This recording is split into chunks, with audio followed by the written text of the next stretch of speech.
Salve, salve galera do Esporte História. Gente, vamos fazer um videozinho aqui sobre um comentário que eu fiz na revista que eu trabalho, o Museu da Pelada, e que gerou uma certa repercussão, até chamou atenção e muita gente concordou com aquela minha opinião. Quem foi o verdadeiro injustiçado do ano de 2006, da Copa do Mundo da Alemanha de 2006? Todo mundo fala daquela geração do Brasil que foi espetacular, que realmente tinha um quarteto fantástico, Kaká, Ronaldinho, Ronaldo Fenômeno e Adriano, além de ter Robinho, Emerson, Gilberto Silva, Zé Roberto, Juninho Pernambucano, Cafu, Roberto Carlos, Dida, Lúcio, Juan, era um timaço mesmo, gente. Não é, no papel era realmente o melhor time daquela Copa. Isso aí indubitavelmente era. Só que no campo, aquela seleção não apresentou quase nada. E muita gente que não viu aquela Copa fica criando um mito de que ela jogou como se jogou a Copa, a seleção de 82, por exemplo, jogou um futebol tão bom quanto a seleção de 82 e deu azar contra a França. Não foi bem assim. O Brasil não deu um chute, foi dar um chute no último minuto de jogo contra a seleção francesa. E antes disso, só tinha jogado bem contra o Japão.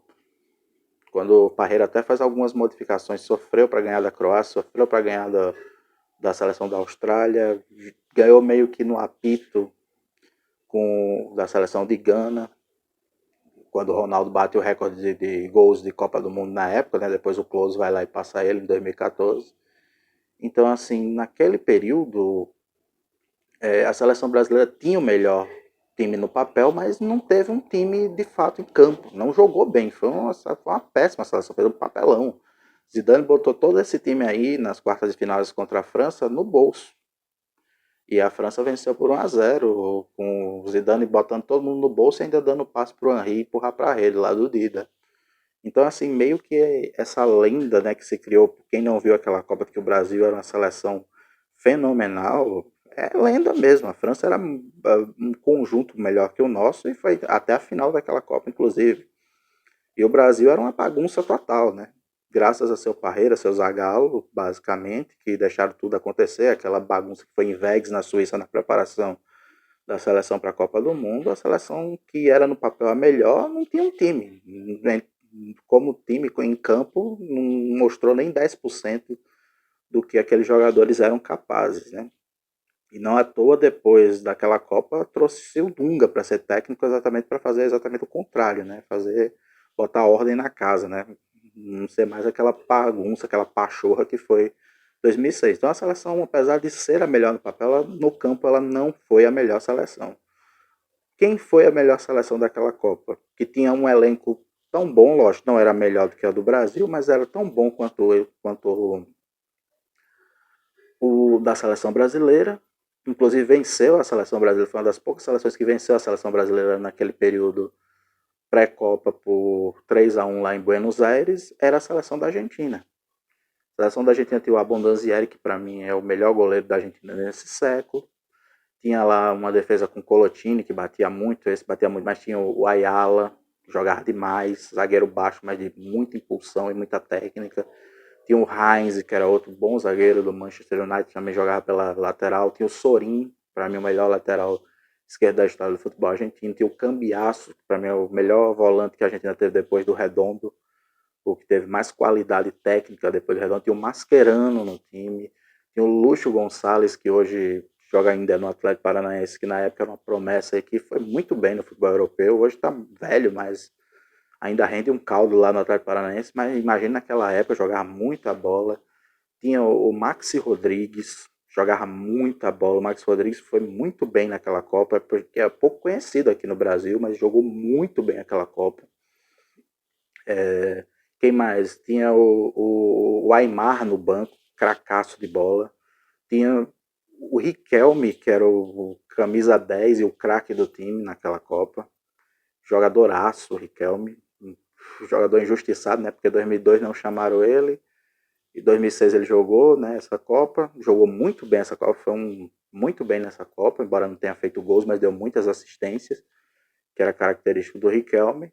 E 2010, com aquela briga com o Maradona, acabou não indo para a Copa do Mundo, né? Então só jogou uma Copa do Mundo, infelizmente. O Riquelme jogava muita bola para ter jogado somente uma Copa do Mundo. Além disso, o time ainda tinha o Saviola, que vinha muito bem, numa fase muito boa. Era um grande jogador, o Saviola, foi campeão mundial sub-20 com um recorde de gols que até hoje ninguém bateu. Tínhamos o Crespo, que era um baita de um centroavante, um ótimo centroavante. O Crespo, quem lembra dele no Milan, em outros times, vai lembrar que ele é no Parma, na Lazio, que ele era um baita de um centroavante, né? Ele deu muito azar, ele não fez tantos gols. Ele fez 35 gols com a camisa da seleção argentina, mas ele não fez mais ainda, porque ele era reserva do maior parte da carreira dele do Batistuta, né? Que era melhor que ele ainda, mas que o Batistuta já não estava em 2006, o Crespo assumiu, mas o Crespo era um baita de um centroavante também. Mesmo nível ali, tinha o Júlio Cruz, que era mais fraco, mas que vinha de uma temporada boa na Inter de Milão. Tinha o Tevez, que já tinha sido campeão pelo Corinthians várias vezes, campeão de Libertadores, várias vezes não, mas campeão de Libertadores e de várias vezes campeão com Boca Juniors. Carlito Tevez no auge ali dele, voando. E ainda tinha, quem mais? Um garotinho, né? Um garotinho de 19 anos, que foi até pouco utilizado naquela Copa do Mundo, podia ter sido utilizado mais.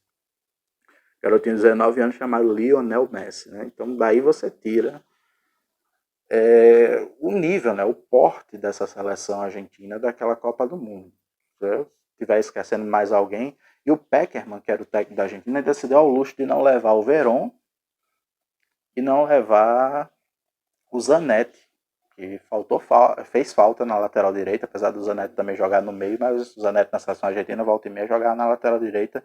Fez muita falta o Zanetti naquele time de 2006. Zanetti que jogou muito tempo na Inter de Milão, né? É uma lenda da Inter de Milão e poderia estar naquela Copa facilmente, mas o Peckerman se deu ao luxo de não levar ele, não quis levar e não o levou. Então, daí você tira o nível da seleção argentina, o bom time que a seleção argentina era.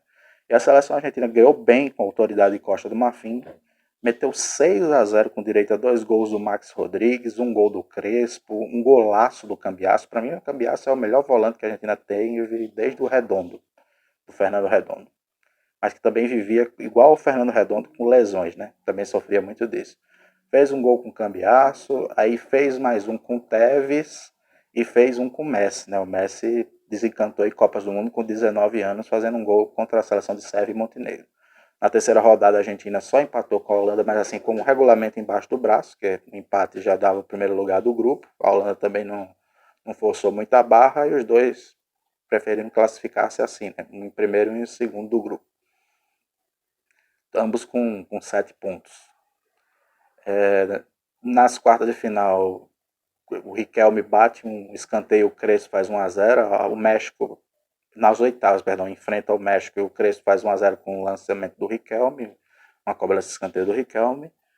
E o México chega a empatar o jogo, mas aí o Maxi Rodrigues, de novo, né?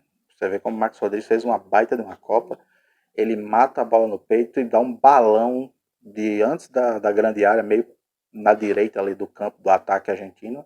Faz um dos 10 mais, com certeza um dos 10 mais belos gols da história das Copas do Mundo. O Max Rodrigues jogou demais aquela Copa. É pouco conhecido aqui o Max Rodrigues, mas na Argentina ele é muito conhecido e ele é tido como um grande jogador do futebol argentino. Ele solta um balão, um bicaço. E se você procurar aí no YouTube, vocês vão ver que é um dos. Tá entre os 10 maiores gols da história das Copas do Mundo da FIFA, tranquilamente. O Riquelme, que pelo menos 3 assistências eu tenho de cabeça, né? Essa, que eu citei aí nas oitavas de finais contra o México, cobrando escanteio. Tem aquele cobra uma falta aí contra a Costa do Marfim e o Crespo faz um dos gols. E tem a que eu vou citar mais à frente contra a seleção da Alemanha, também em cobrança de escanteio. Então o Riquelme era o dono do time, era o cara que criava jogadas, que dava os passes, que cria. Tem a outra também, o outro gol do Saviola, o gol do Saviola contra a Costa do Marfim, no jogo que foi 2-1, o jogo de estreia da Argentina. Também é um passe açucarado que o Riquelme dá, o time da Argentina sai da bola e o Saviola entra na cara do gol e marca o segundo gol argentino contra a Costa do Marfim. Então o Riquelme era o dono do time. E provavelmente se a Argentina é campeã, ele é eleito o craque daquela Copa do Mundo com quase toda certeza. Era um timaço a seleção argentina daquele período. E aí a seleção argentina chega para enfrentar nas quartas de final a Alemanha, que era a dona da casa. E aí a Alemanha para a Argentina é mais ou menos a França para o Brasil. O Brasil tem muitas dificuldades em Copas do Mundo contra a França e os alemães da mesma forma. Os alemães desde 90 perderam 4 vezes para os argentinos, no caso, perderam para os alemães. Desde 1990, perderam a final da Copa de 90, perderam em 2006, perderam em 2010, perderam em 2014. Então, sempre que a Argentina encontra a Alemanha no caminho, a freguesia meio que está embutida, né? Os jogadores começam a sentir medo, sentir pavor. E mesmo assim, a Argentina jogou um futebol muito bonito. Nos jogos anteriores, como eu disse, não era só o placar, não foi só o 6-0, não foi só a vitória contra o México, a vitória contra a Costa Marfim, era o jogo de futebol da Argentina fluía, era um jogo bonito, técnico, como sempre foram os times do Peckerman, inclusive.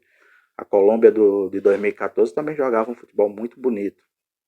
E a Argentina chega nas quartas de final, inclusive como favorita, mesmo a Alemanha sendo dono da casa. A Alemanha se resumia a um time com o Schneider, que já estava ali meio fim de carreira, o Ballack, que era o craque do time, e o Klose, né? E no gol o Lehmann, que era um goleiraço, né? Que tinha botado até o Oliver Kahn no banco.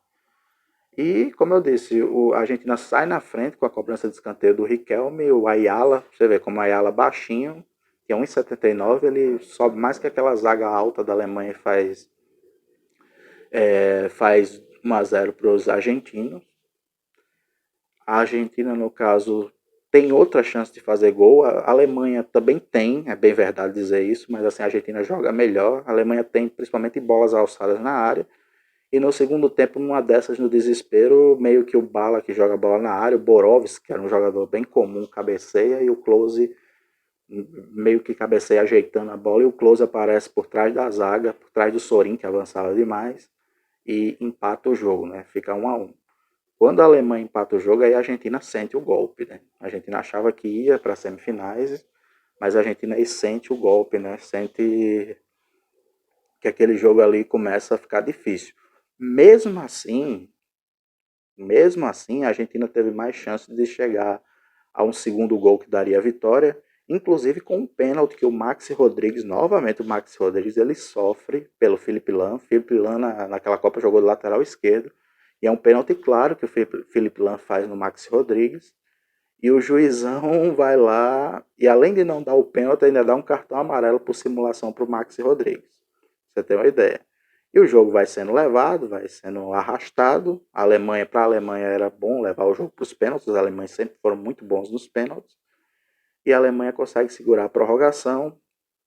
A Argentina começa a cansar. O Peckerman erra também, porque tira, por exemplo, o Crespo, que era um definidor de alto nível, e bota o Júlio Cruz, que apesar de estar em boa fase na Inter de Milão, chega nem perto do que foi o Crespo. E aí a Alemanha consegue arrastar aquele jogo para a disputa de pênaltis. Na disputa de pênaltis aí brilha a figura do Lehmann, que pega pênaltis inclusive do Ayala, né, que fez o gol, Ayala de herói vira vilão, e pega o pênalti também do Cambiasso, e a Alemanha faz todos os seus gols, ganha por 4-2 nos pênaltis e vai para aquelas semifinais, né, que depois seria eliminado pela Itália. Aquela Copa do Mundo seria vencida, inclusive, pelos italianos. Mas a Argentina poderia ter ido muito mais longe naquela Copa, até porque tinha muito mais time que os alemães. E principalmente porque não é só ter time, né? Porque o Brasil, se for por ter time do papel, o Brasil deveria ter ganho aquela Copa até antes dela começar. Mas é porque, tipo, dentro de campo também demonstrou um futebol bem melhor do que os seus adversários. Inclusive o adversário que o derrotou, no caso a Alemanha. E saiu invicta daquela Copa, inclusive a seleção argentina. Então, para mim, o grande injustiçado, né, para quem não viu aquela Copa do Mundo, o grande injustiçado, e hoje a gente pode até falar com mais tranquilidade, porque os anos se passaram, né, passou a raiva daquela seleção brasileira que estava cagando e andando para ser campeã, estava mais preocupada com quebrar recordes, né, Cafu, Roberto Carlos querendo quebrar recordes, Ronaldo querendo quebrar recordes de gol, e ficou por isso mesmo. A gente poder fazer uma análise mais tranquila. Como time, dentro de campo, a Argentina jogou um futebol mais bonito. Inclusive, quando foi eliminada, jogou um futebol bem melhor, de toque de bola, de qualidade técnica, com o Riquelme armando e construindo jogadas, do que e o Crespo fazendo gols. Assim, muitos jogadores do Crespo fez 3 gols, mas o Márcio Rodrigues também fez 3 gols, o Messi fez gols, o Tevez fez gols, 2 gols, inclusive. Ou seja, era um time que cambiasse, fez gol, um time que distribuía bem os seus gols, porque era um time que tinha muita qualidade técnica. Então o time Saviola fez gol. Então, assim, é um time que tinha tão bons jogadores que você não tem um que se destaque mais que os outros, né? Talvez um pouquinho mais o Riquelme, porque o Riquelme era o criador de toda a jogada. A bola sempre para chegar numa jogada perigosa da Argentina passava pelo pé do Riquelme. Então, para mim, a grande injustiçada daquela Copa, dentro do campo, foi a seleção da Argentina. Aí, no papel, cada um diz o que quer, né? Mas dentro do campo, jogando futebol de fato, a seleção que merecia ter ido mais longe, não sei se ia ser campeã, mas merecia pelo menos ter chegado às semifinais, era a seleção do José Pekerman de 2006, seleção argentina. Concorda? Não concorda? Deixa seu comentário aí. Dá uma curtida, divulga o canal e até a próxima aí. Valeu!